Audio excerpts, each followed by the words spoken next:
अध्यात्म और ज्योतिष के तमाम दर्शकों का एक बार बहुत बहुत स्वागत और अभिनंदन आज के हमारे कार्यक्रम में। देखिए, जहां हम आज अत्याधुनिक युग में, जहां हम इंटरनेट के माध्यम से, मोबाइल के माध्यम से, जहां हम कुछ नई सीख भी लेते हैं, कुछ नया सीखते भी हैं, वहीं भ्रांतियों का दौर भी जारी है।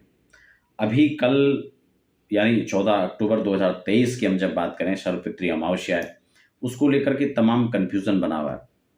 कुछ लोग कह रहे हैं ग्रहण है, तो क्या हम तर्पण आदि दे सकते हैं, पिंडदान आदि कर सकते हैं, या फिर पितरों के निमित्त हमें कुछ करना भी है या नहीं करना है इस दिन। जो गर्भवती महिलाएं हैं, उनका प्रश्न आ रहा है कि हमें कुछ सावधान रखने की आवश्यकता है।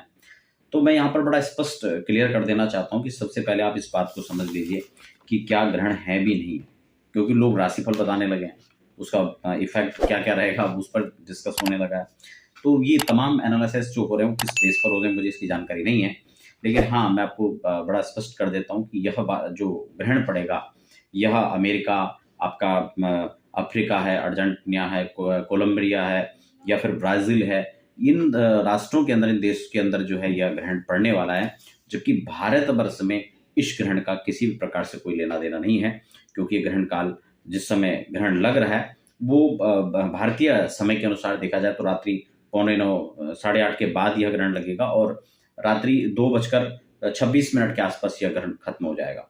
तो स्वाभाविक सी बात है, उस समय भारत में दिन ही नहीं होगा, उस समय रात हो रही होगी। तो जब यह समय होगा तो भारत में इसका कोई अस्तित्व नहीं है, क्योंकि वह ग्रहण भारत में नहीं लगेगा।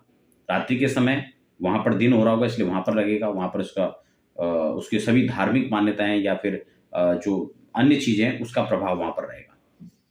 तो यहाँ पर कुल मिला के किसी प्रकार का कोई परहेज़ नहीं है, कोई छूता-कुछ नहीं है। तो आप बड़े आराम से जो अपने पितरों के निमित्त कोई कर रहे हैं, कर्म है, या फिर अन्य जो सावधानियों की जहाँ तक बात है, उसकी भी कोई आवश्यकता यहाँ पर दिखाई नहीं देती है।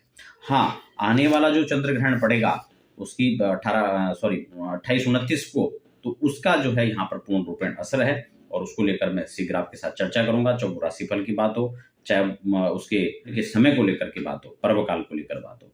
तो उसको लेकर हम आने वाले कार्यक्रम में चर्चा करेंगे। फिलहाल नवरात्रि की जो जानकारी है उसको मैं आपको दे चुका हूँ।